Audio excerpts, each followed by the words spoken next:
Celeste Oliver is a spiritualist psychic medium, and she specializes in psychometry as well as readings from photographs. She also excels at remote viewing, and she discovered in 2010, thanks to the fantastic teaching of South African psychic medium Lee Van Zyl of the Montclair Psychic School, that she too can make contact with the past. Her great-great-aunts were the famous Fox sisters, the founders of modern spiritualism, and they paved the way for legitimate psychic mediums such as Celeste to comfort the grieving, educate the skeptical, and prove that energy is never destroyed. It really just changes form. Now, the story of Leah, Maggie and Kate Fox and the Fox family is an historic yet tragic one. It's also a very interesting part of American history. Celeste feels that her purpose is to carry on the energy that they started by giving honest readings to those truly interested in what lies beyond our fingertips. She also wishes to pay homage to these remarkable women who accidentally discovered that they could communicate with the deceased, and prove that the soul does indeed live on. If you would like more information about Celeste, please visit her website. It's celesteoliver-thepsychicfox.com. Well, Celeste, welcome to our show. Hey, Steve. Nice to be here. It's great to have you back with us, Celeste. We're very excited that you're joining us again, and we're extremely interested to hear all about Spirit Orbs. Well, I'm just as excited to speak about them since there's something that I found to be quite addicting once I started taking pictures of them. I actually have a neighbor appreciate you having me back on again. I know it's been a couple of years, and I enjoyed it so much before, so it's nice to be speaking with you, dear. It's great to have you with us again, Celeste. We're really pleased, and we're interested to ask you all about Spirit Orbs. Can I ask you, first of all, what a Spirit Orb is? Well, to me, a Spirit Orb is, as you said in the intro, energy which has changed. When someone has passed, the energy that is their soul, their spirit, leaves their body, and I always give the analogy of a sock puppet. You know, you put your hand inside a sock puppet, and suddenly it becomes animated and has that energy, and people talk to it and relate to it. But when you pull your hand out of the sock puppet and it lays there on the table, it's like your body after you pass. Your energy has gone elsewhere, you know, but the body or the sock puppet just lays limp. So I liken it to the energy having left the body and gone into what seems to be the easiest form to take, which is a sphere. You know, you look at so many things in nature, in the universe, they're the form of a circle or sphere. So I feel that energy then coalesces into that and just carries on. And I have what I believe to be proof of when my dear mother passed last October. That afternoon I came home and there's this great big orb here in the kitchen, the lights of which I'd never seen before. And I knew it was her. I just felt calm, that I just knew she was still with me. So her energy changed from what it was in the hospital to now something new and free and just excited to be free of her body, and here it was still with me. I think that at the end of life, when we're in physical decline, it must be a relief to leave the body. Oh, definitely. And she was aware of that, and I made her aware of what would happen. That morning, I actually put on some nature sounds on the cell phone and put it on the pillow and opened up her chakras. I closed down her root chakra. I said, you don't need it anymore. You don't need to be tied to the earth. You know, and I went through what the other ones did for her in her lifetime, and I opened up her crown chakra, and I said, this is how you're going to leave. You're going to go out through here, and it's okay. You know, you're free to go. Just wait till my brother gets there, but, you know, and a couple hours later, she was gone. But I felt that immediately the energy in the room changed, that it almost got lighter because she was free of the burdens of a body which no longer worked for her. It's wonderful. It's a great story. Well, going back to the Spirit Orbs, Celeste, Yes. I'm interested to ask you whether they're related to ectoplasm or other manifestations of spirit. Well, what I've been learning is that everything in the universe is energy. We've all been created from energy, call it the Big Bang, whatever. Everything is energy in one form or another. Ectoplasm is its own kind of energy. A spirit orb, to me, is very closely related to ectoplasm. And I really kind of look at the two almost being, like siblings in a family. Okay, and do you know why they permit themselves to be photographed? Is it their way of reaching out to us, of showing us that they are present? In many cases, like when I was saying, when I got home from the hospital and I just got, this little voice of, get the camera, take some pictures. And I said, it's this large, gorgeous orb. And the same type had shown up for several months afterwards, and I always felt it was her.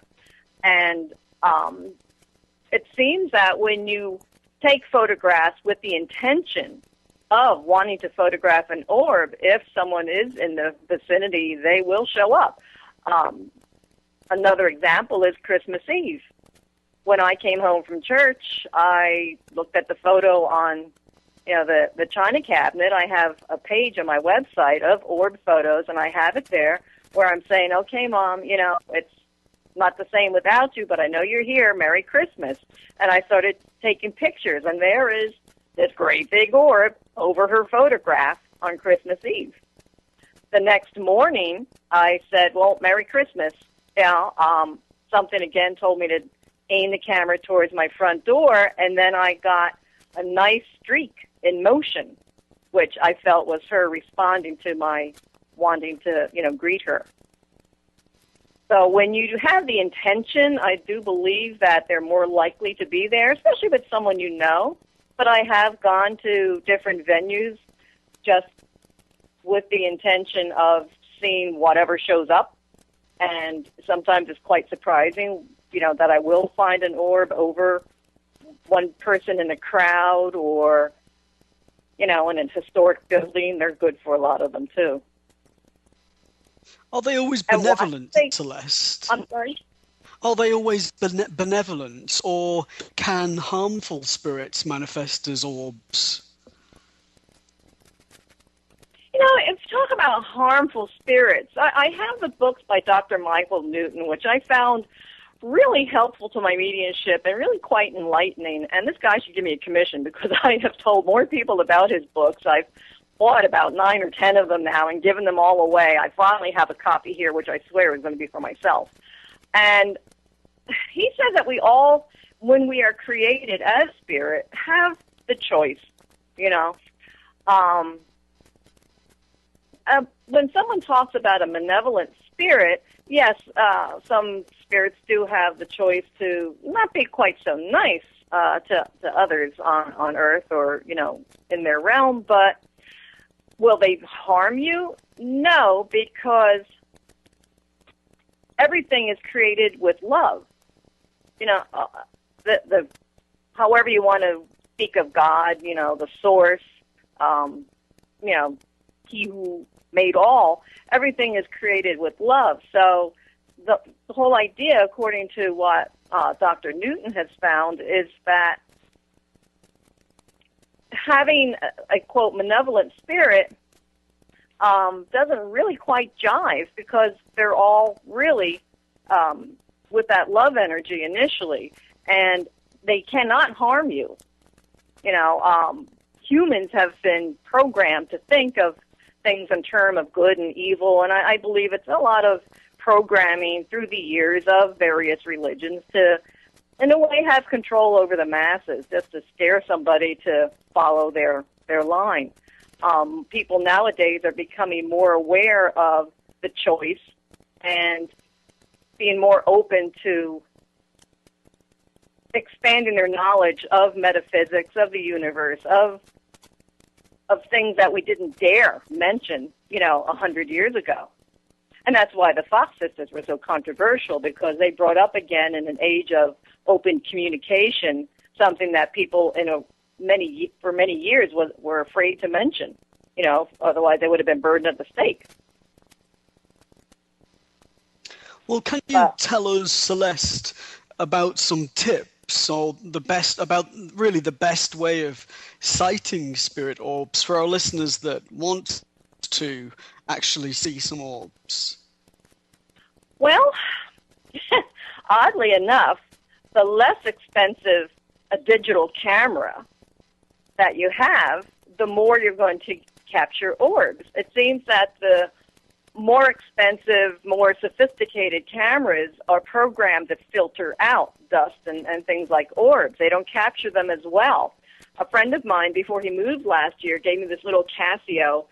It's a very slimline type of camera, nothing really expensive. And I get all kinds of orbs on this thing.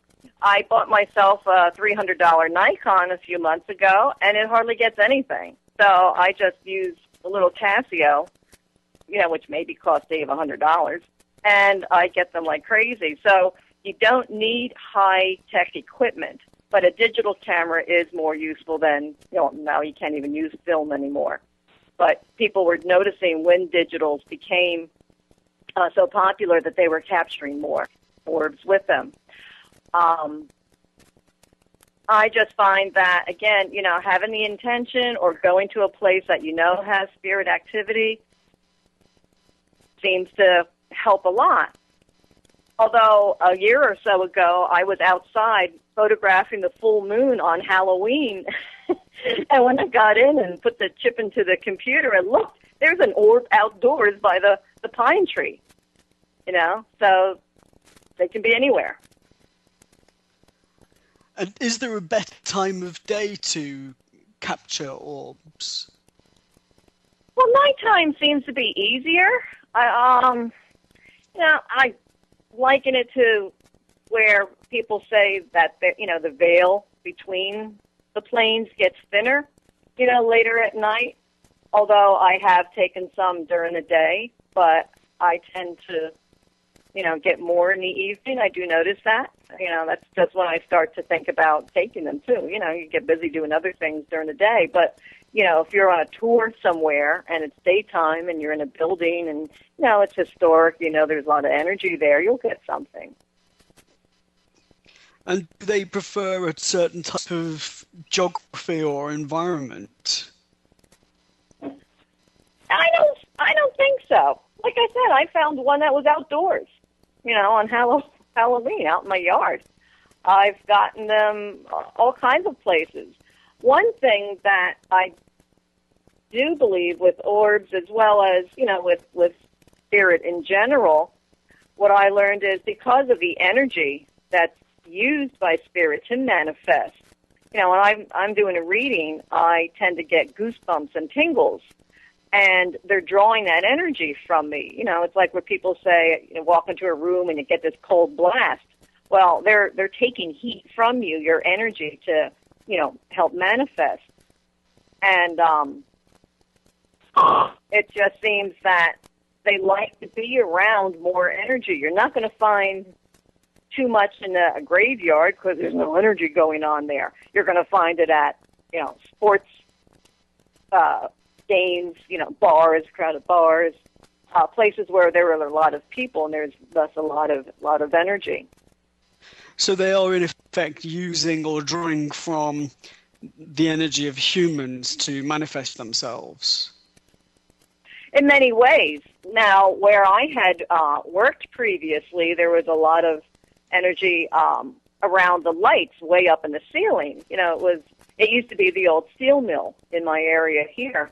So you had these large incandescent lights up in the ceiling, and there were times in the one bay that I would go, say, on my lunch break and just start taking pictures, and I would find a lot up by the lights or by the electrical control panels.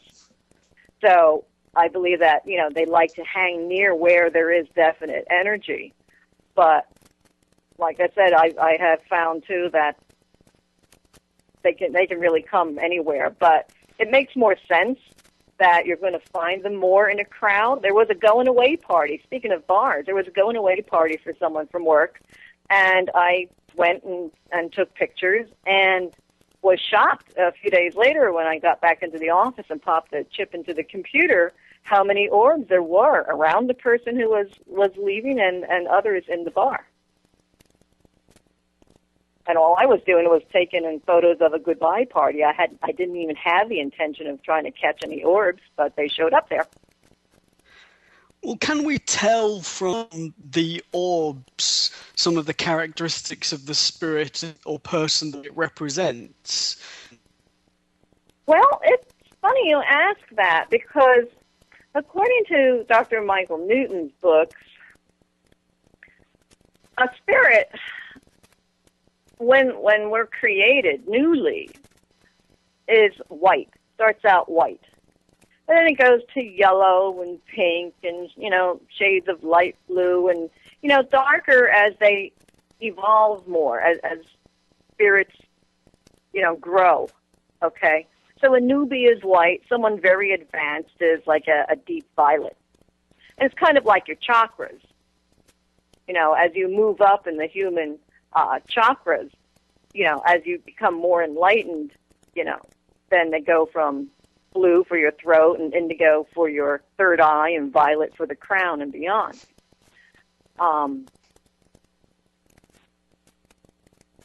But the energy that, they have does reflect on the personality, I believe, from before. A person, however, could be really an old soul and a very advanced spirit, but could have chosen to live a life where, for their own soul lessons, might not be what we would consider exciting or glamorous or whatever. They could be in poverty, they could be ill or have, a physical problem, but that's for their soul advancement. So initially we might not think of them as, departing and having this really bright light, but they could be someone that's going to show up as one of the photos I have on my orb page. Someone actually sent to me, she photographed this gorgeous deep blue orb in Louisiana. And I wrote back to her and I said, well, I feel that's a very advanced soul. And then when I was at Casadega Spiritualist Camp in Florida in January, in this one hotel, I was taking pictures downstairs in the restaurant area. It was empty. And I got a beautiful violet orb on a table. So to me, those spirit orbs are souls that are, say, more advanced, older, than one that might be a more, say, yellow, or orange. And I have gotten those as well. That's interesting. I hadn't heard of different coloured orbs. I'm sorry, dear. I hadn't heard of different coloured orbs, actually. I'd only heard of white and sort of the more yellow and golden coloured orbs. I didn't realise that they can appear in colour of indigo and blue, etc. Yeah, well, like I said, on my orb page, I do have, the examples of the different colors. And what struck me from when my mom passed, not only was it so much larger than anything else I've gotten in the house before, but it was a beautiful shades of blue with like an orange halo around it. And it seems to always be accompanied by a smaller one, which is an even brighter blue, and again has different colors to it, which I believe is my cousin Virginia, who passed 17 years ago. So, yeah, they're not just white, because a lot of people will say, well, that's just dust, and I have come across people in my own family who say, oh, that's just dust. I'm like, no, it's not. After a while, you can tell if it's moisture, humidity, or dust.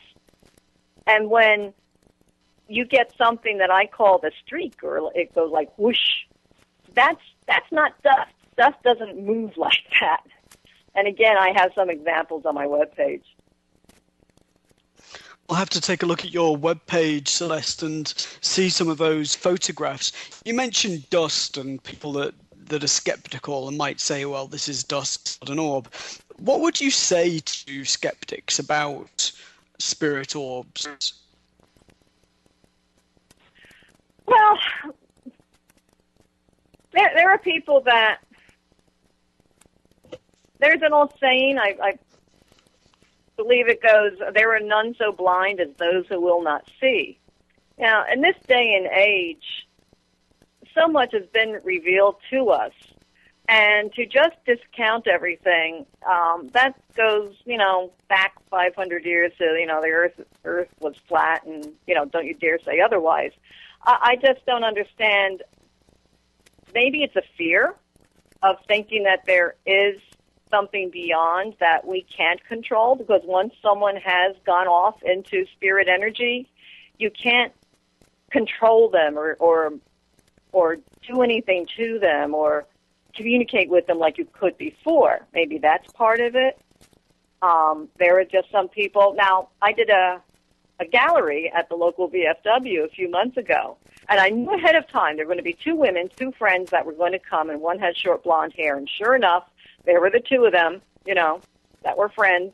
And the woman at the end was sitting there tighter than a crab's ass. She had her hands and her arms folded, her legs were crossed, and I said, you're not really into this, are you? She goes, nope, I don't believe any of it. When you're dead, you're dead.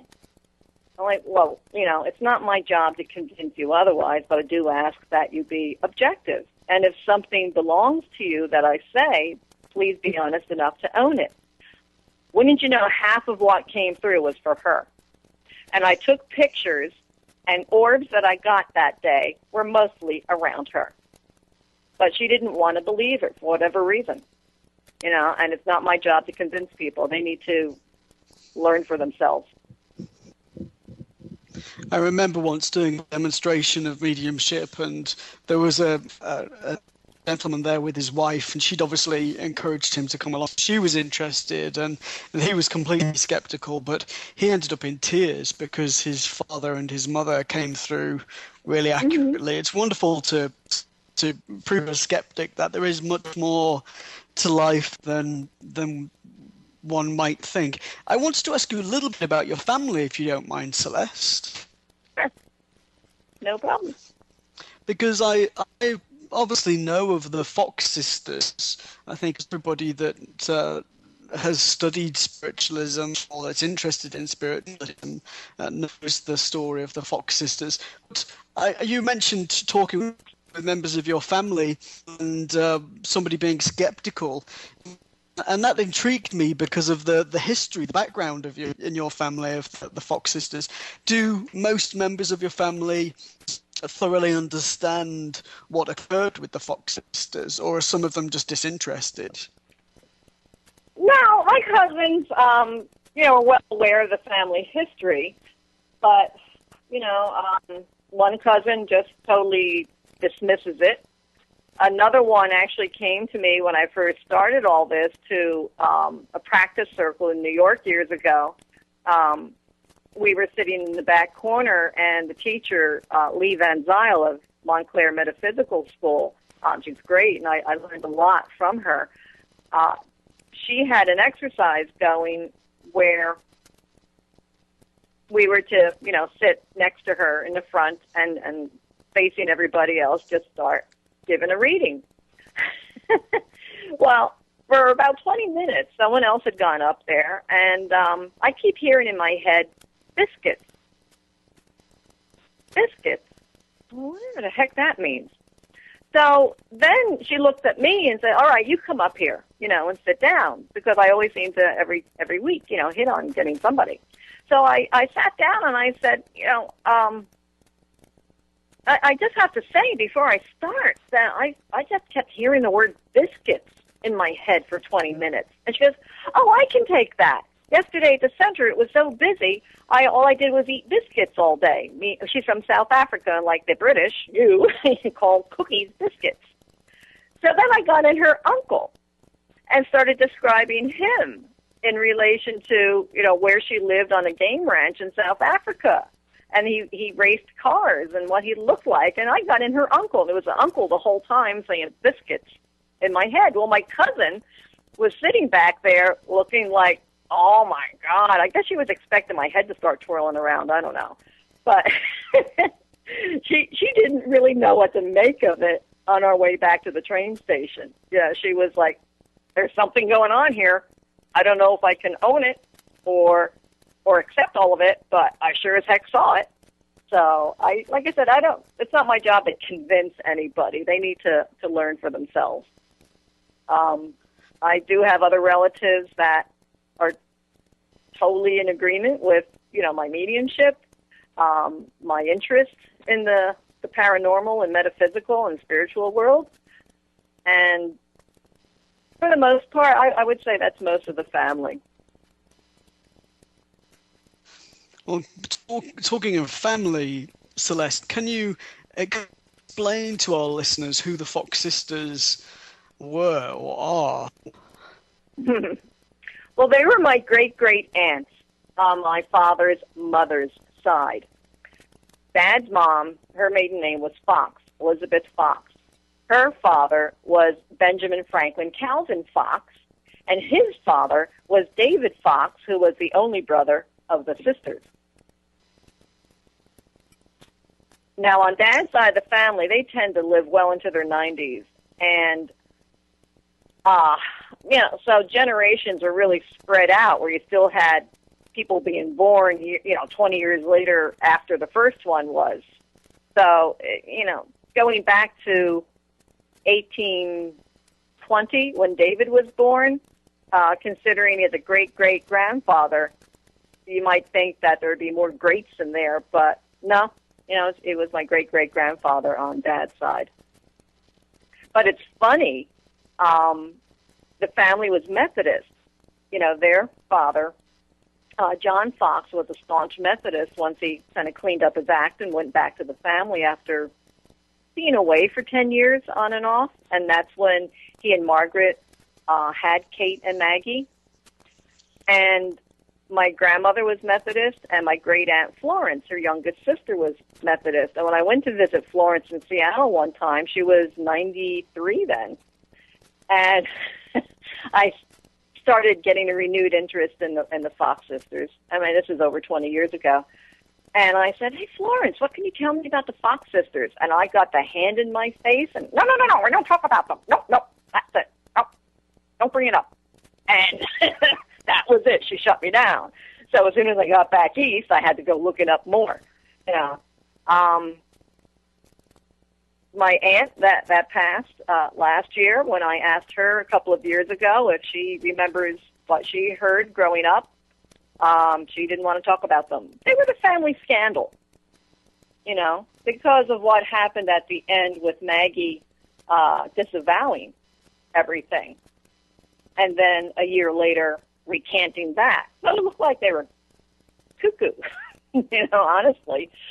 But there's a book by an in-law, Marion Buckner Pond, called The Unfortunate Fox Family. Time is Kind, the story of the unfortunate Fox family.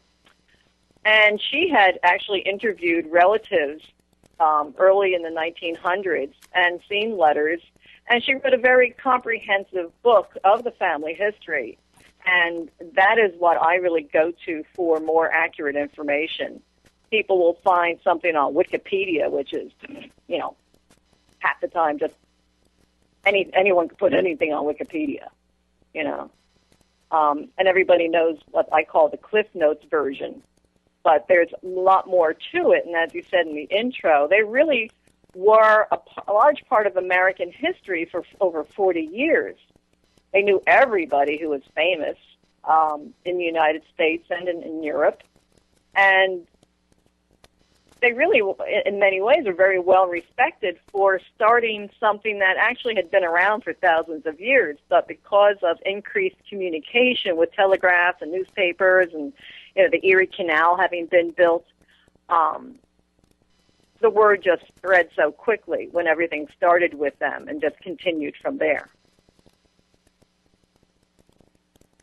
Well, can you tell us or explain to us, Celeste, why the Fox sisters were famous? What actually happened that caused them to become so talked about?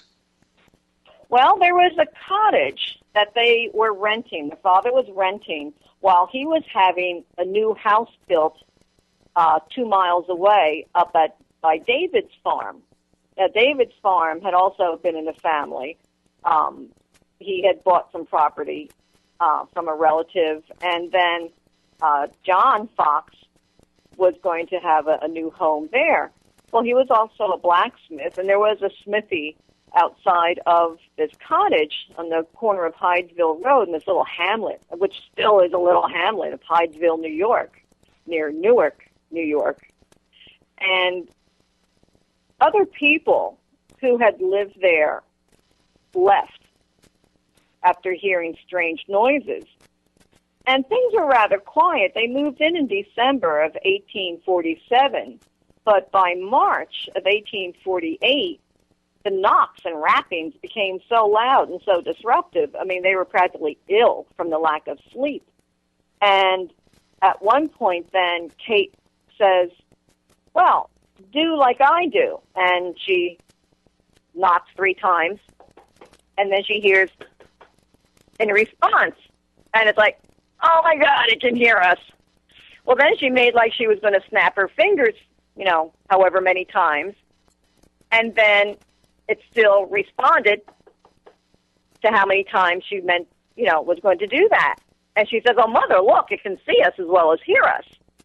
Well, then their mother, who actually all the psychic ability comes from Margaret Smith Fox's side of the family, and she devised a way of communicating later using the alphabet, but she would say, all right, is this a spirit, an injured spirit? And it would be like 1 for yes, 2 for no, And she asked how many children she had. Well, she had given birth to 7. The very first one died in infancy, but she had 6 living. Well, it rapped out 7 raps, which was correct. Then they got in neighbors from across the street who would ask questions. Well, how many children do I have? What are their ages? And it would get accurate answers. Well, it seems that before they rented, there was a family or a couple that had a peddler stop by. And back in those days, the wandering peddler would sell things like sewing notions to women, fabrics and lace and thimbles and such. And they seemed to know this guy and told their live-in maid, oh, we don't need you anymore. You can go home to your mother. And then Celeste. A few days later, they told her to come back. And, Celeste. can you make a new coat? Because we have this fabric here. Well, she never saw the peddler, whose name they ascertained to be Charles Rosna. Celeste, can we pause just one moment there with the peddler? Because we need to take a short commercial break. And I was thinking this would be a great moment to pause and take that break. And then talk about the peddler when we come back. Because obviously he's a very important part of the story. Yeah, it started with him. Okay, well, we'll take our break and we'll be back in just a moment. All right. A new era in psychic services has begun. PsychicAccess.com. You can connect with our psychic advisors by telephone or chat 24 hours a day, 7 days a week. All of our psychic advisors are interviewed, fully verified, and accuracy tested, assuring you quality service. We're living in some very troubled times right now. More and more, the world's problems are affecting us on a personal level. You don't have to deal with this alone. Our highly accurate psychics, caring advisors, and talented mediums can help with situations you are currently experiencing and can let you know what the future may hold for you. All new customers get a free 6-minute reading. All you have to do is register. Why not visit us now and get a free reading at PsychicAccess.com. Well, welcome back, Celeste. This is very, very interesting. Now, let me ask you, can you repeat the name of the peddler for us and then tell us more about him? Well, they ascertained that his name was Charles B. Rosna, R-O-S-N-A. Sometimes you see it written as Rosma, M-A. But no one seemed to be able to find record of anyone under either name in that area. But they do agree that after a certain date, he just disappeared off the face of the earth. Well, like I said, the girls were hearing these raps in response to questions, and it was then determined that he had been murdered in the East Room upstairs, and his $500 that he had with him was stolen. You know, the Bells knew that he would have money on him, of course, you know, traveling around as he did, and he was murdered for the $500 and buried in the basement. So everyone starts digging in the basement. David and other friends and relatives, you know, came by, and it seems that the house is near what you call a creek or a little stream, and there had been a lot of rains at that time, and the water table was high. Well, it seems that they did find a piece of skull with some red hair and another piece of a tooth, which actually David Fox kept until shortly before his death in 1902. And then he destroyed it. Why, I don't know. But they had to stop because of rising water. Well, many years later, even after everything that went on with Maggie and Kate and their alcoholism, but the father had been alcoholic, that's why he was gone for 10 years. And unfortunately, when the seances started, people would afterwards give them champagne or brandy. Well, they didn't know years ago about the genetic connection. And the poor girls, by the time they were in their early 20s, they were alcoholics. You know, I'll say it, they were. And a lot happened years later because of that, which didn't help things. It didn't diminish their mediumship by any means. But years later, down at the old house, there was a false wall in the basement, and a skeleton and a peddler's box was found there. And it kind of, you know, brought to light that, you know, they weren't making it all up. It wasn't all a fraud. They weren't just cracking toe joints, you know, in response to questions. I mean, you can crack your knuckles in your hand. The synovial fluid will make that pop, but it takes time for the pressure to build up again in order to crack your knuckle, you know. So this whole business about cracking toe joints and all to get these answers, again, I think was maybe a way of not taking full responsibility for opening up the side of spirit energy that people were afraid of years ago. You know, it was a handy excuse in many ways. So, again, I can see why they were the family scandal and very controversial among even my own relatives to this day. But I think that what they went through and death threats and attempts on their lives, it broke up the family because the mother acted as the chaperone and went with the girls everywhere, and the father stayed and did his blacksmithing business and stayed with David for the most part back at the farm until he was much older, and then he was with them, in fact, when he passed away. But in the end, it really broke up a family that had reunited. And what happened was, because their father, David, he was like a Sunday school teacher in his Methodist church. And in New York, one morning he was going to go to church with his son-in-law, and Leah, the oldest, had gotten the message to, you know, do the alphabet. And she wrote out a message saying about, you know, we're proud of you, son, we'll see you soon. And he took it to mean, you know, his parents, who had passed, of course, were going to be seeing him, that his time was close. And he came back from church and said that, you know, that meant more to me about living and being a spiritual being than what I got in church. You know, it proves to me more that life does live on. You know, what I tell people is, I say, well, you know, you believe in Easter? What Easter's all about? And they go, well, of course. I said, well, it's the same thing. Spirit living on. And then you see the wheels turn in their head. It just gets me every time. You know, because then they don't have a rebuttal for that. Because we are all spirit energy. Yeah, I don't understand why people think that this is it, that you're born from nowhere, that you live a life, a conscious life, and then it's all just over. I don't think I could cope with life if I had that belief or paradigm, Celeste, don't you think? I know, and I've been the same way. And even as a real little girl, I was always feeling that there was something beyond, that I had been around this block before. And I know it. You know, I do know it. And like I said with that one woman when I did the gallery at the VFW, who just sat there all twisted up like a pretzel and is saying, well, I don't believe in anything, and when you're dead, you're dead.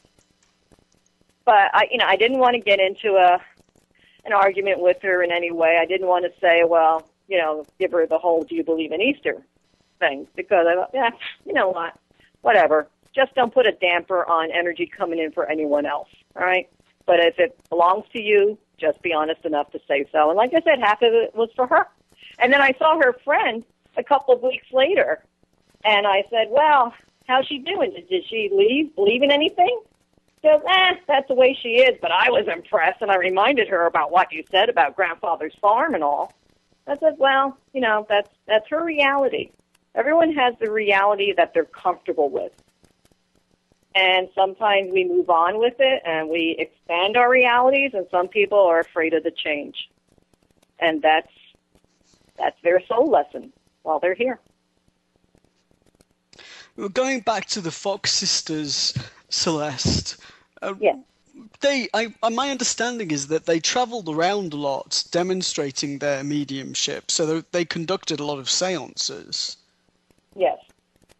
And you don't hear so much nowadays about seances, and particularly physical mediumship. Do you have a view on why that is? Well, I know at Lee's school in Montclair, they do physical mediumship. I know that one of the mediums I actually met a couple of years ago, Audrey Willey from Australia, she teaches physical mediumship. It is out there, you know, for whatever reason you don't hear so much of it. Maybe because years ago, so a lot of it was really fraudulent, you know. I think under the right circumstances, something can be proven to be real with physical mediumship now. But again, it's like sometimes when you say something to someone that, you know, you're a psychic medium, they look at you like you have three heads. Because there are frauds out there, especially those who say, oh, I can remove a curse from you for another $100. Oh, yes. I had a case the other day, Celeste. A lady contacted me and said, oh, can you give me your advice on whether this is reasonable? A psychic in Florida told me that I need to pay $30,000 to have a curse removed. And I would this is what gives spiritual people that are working in the metaphysical field a terrible name. I know it does. And you have to, you know, really just be honest and real and do your thing and let someone decide on their own. I mean, the last large psychic fair that I did, I had 17 readings that day. It was the most I'd ever done in one day. I was exhausted. But I hit on every single one of them. And I just do what I had been taught. You know, you get, what do they look like, the relationship to the person, how did they pass away, what special thing can you share with the person, the sitter, so that they know, oh, yeah, well, this is my uncle because he used to, you know, eat donuts every Saturday morning or something. something that you wouldn't know.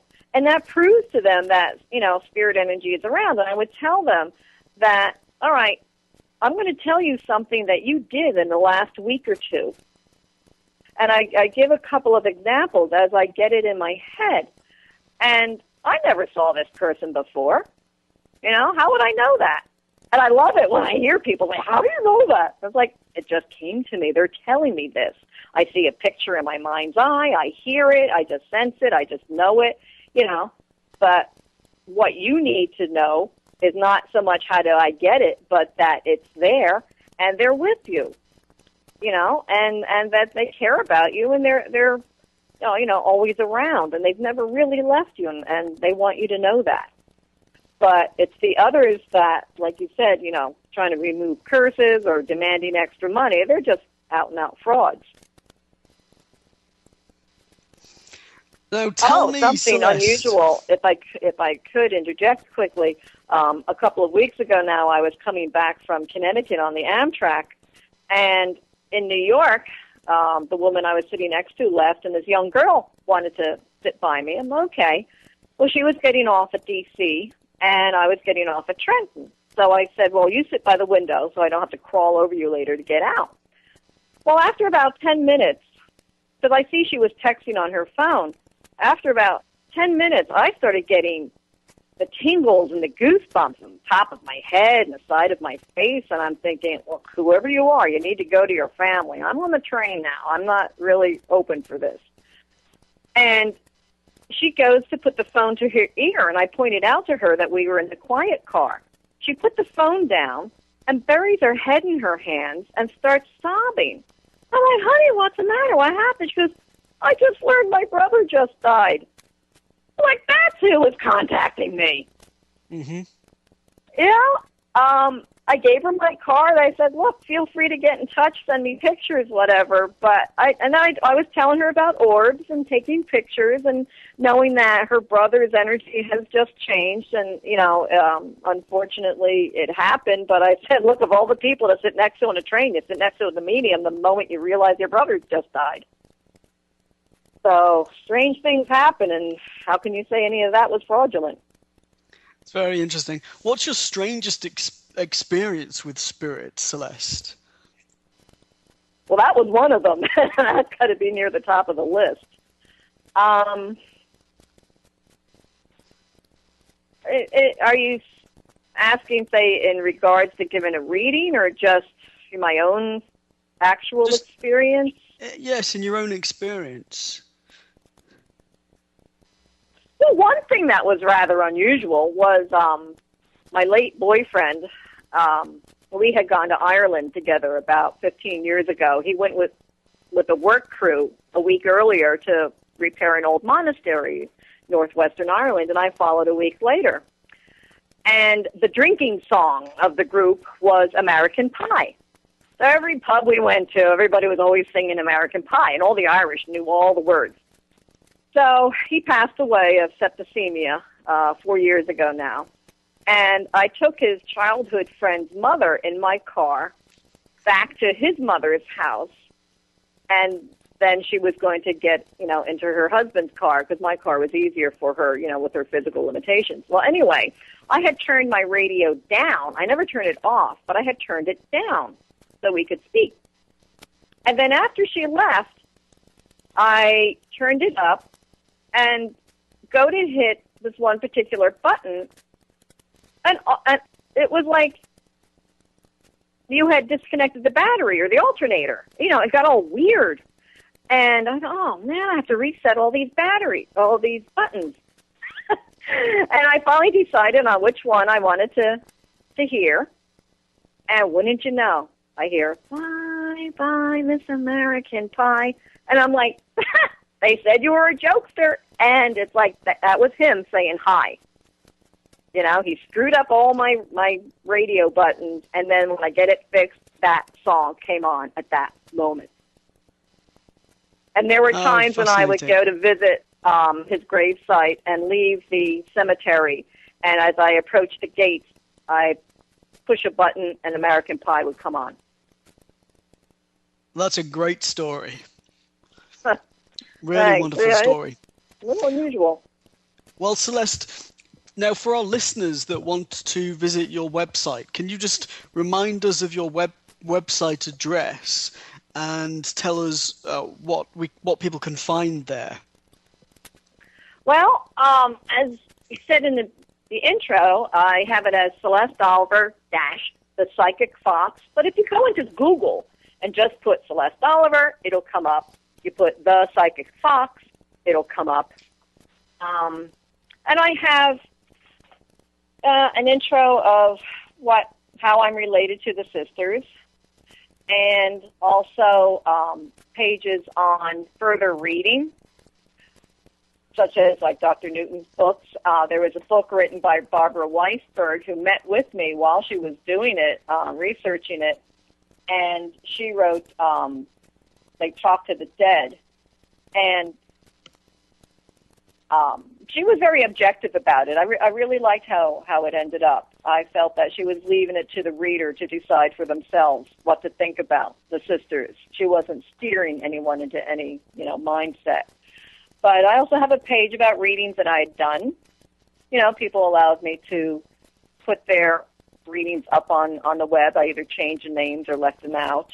Upcoming events, things are a little slow right now, and I've done it that way on purpose because I am working on my mother's house. My brother and I are going to be selling, so I've been busy with that. And the page on the orb photos, interviews, and I'll add you to the list later, and past events I've attended, and testimonials are, if you want a reading, page there, and also about Fox photos, some family photos and related sites, and how to get a free reading.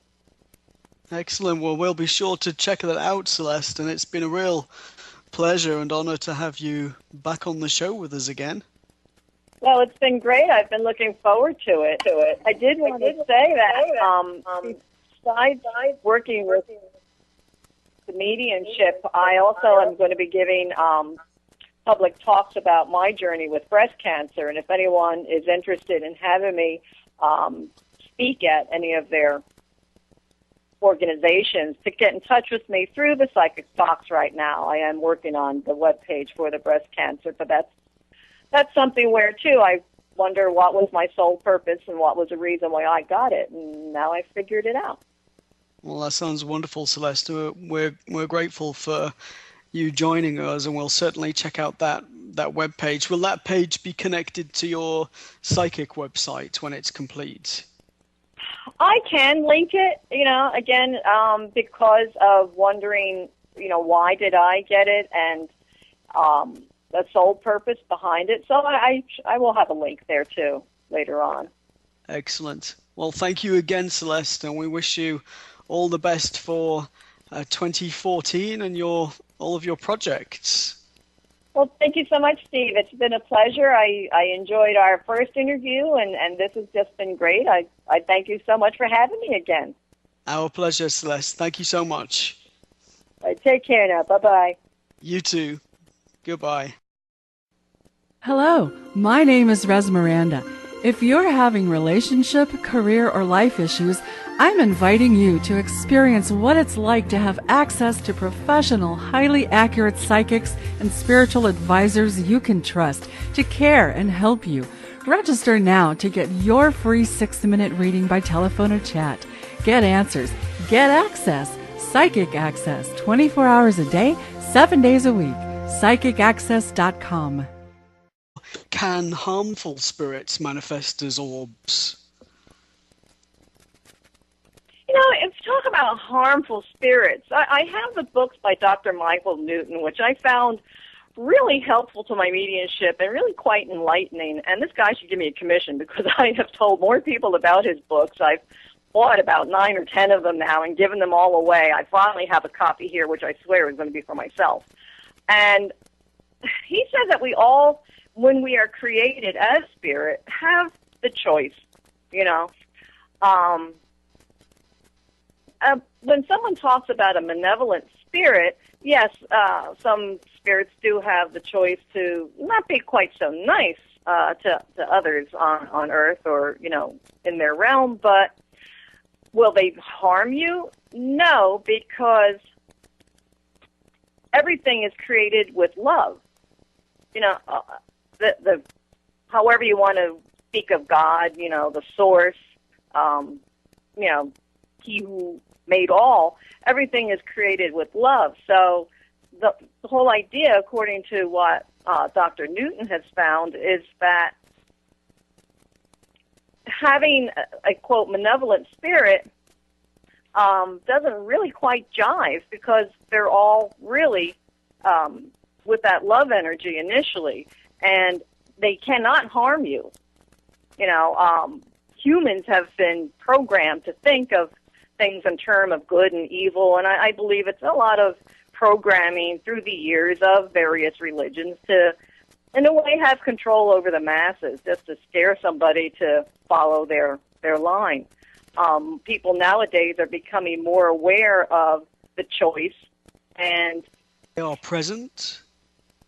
in many cases, like when I was saying, when I got home from the hospital and I just got, you know, this little voice of, get the camera, take some pictures.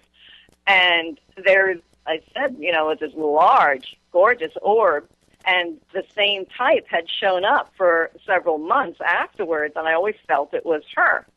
And it seems that when you take photographs with the intention of wanting to photograph an orb, if someone is in the vicinity, they will show up. Another example is Christmas Eve. When I came home from church, I looked at the photo on, you know, the china cabinet. I have a page on my website of orb photos, and I have it there where I'm saying, okay, Mom, you know, it's not the same without you, but I know you're here. Merry Christmas. And I started taking pictures, and there is this great big orb over her photograph on Christmas Eve. The next morning, I said, well, Merry Christmas. You know, something again told me to aim the camera towards my front door, and then I got a nice streak in motion, which I felt was her responding to my wanting to, you know, greet her. So when you have the intention, I do believe that they're more likely to be there, especially with someone you know. But I have gone to different venues just with the intention of seeing whatever shows up. And sometimes it's quite surprising, you know, that I will find an orb over one person in a crowd or, you know, in a historic building. They're good for a lot of them, too. Are they always benevolent, Celeste? I'm sorry?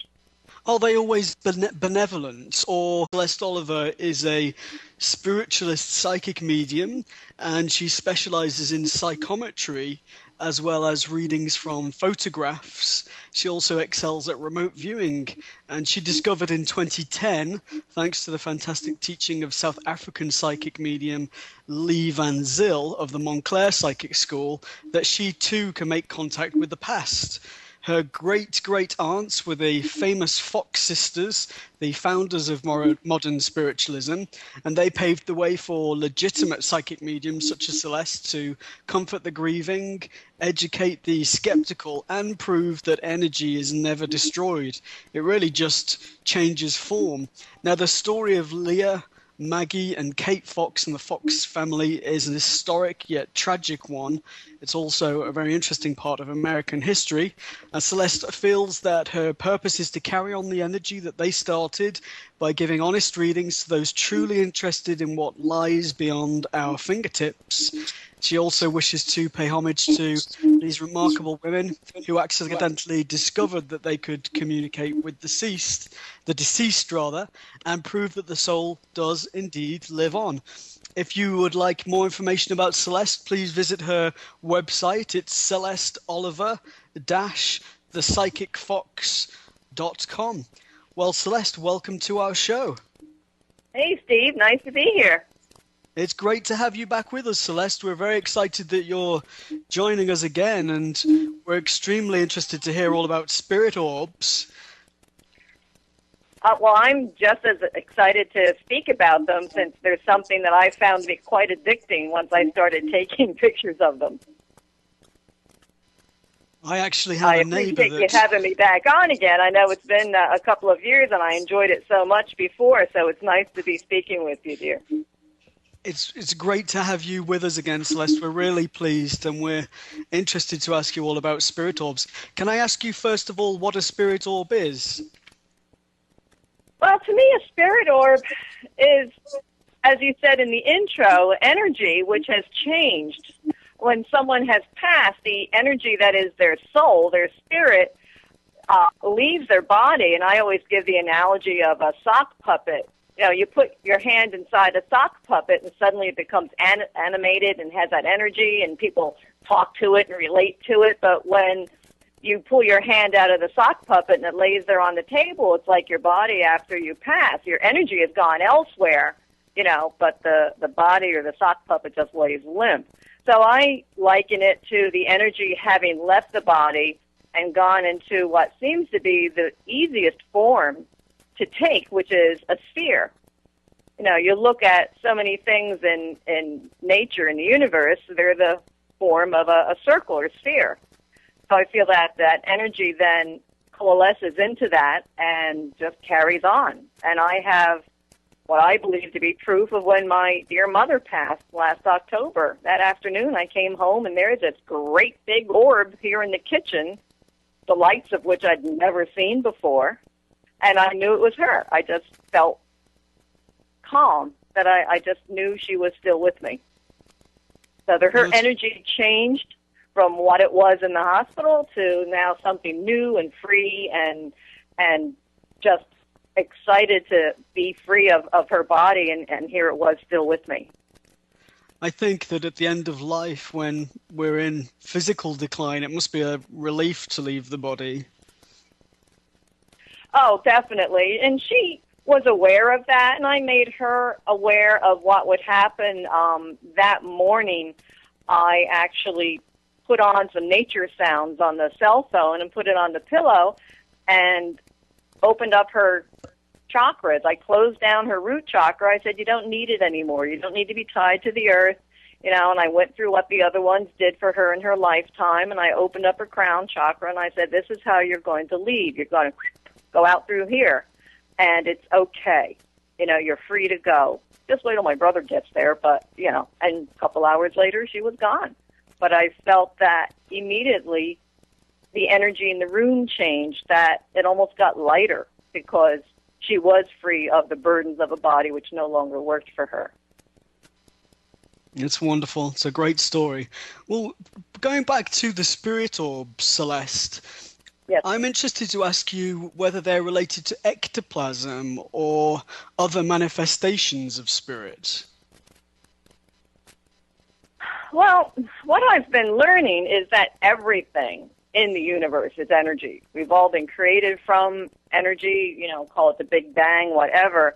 Everything is energy in one form or another. Ectoplasm is its own kind of energy. A spirit orb, to me, is very closely related to ectoplasm. And I really kind of look at the two almost being, you know, like siblings in a family. Okay, and do you know why they permit themselves to be photographed? Is it their way of reaching out to us, of showing us that they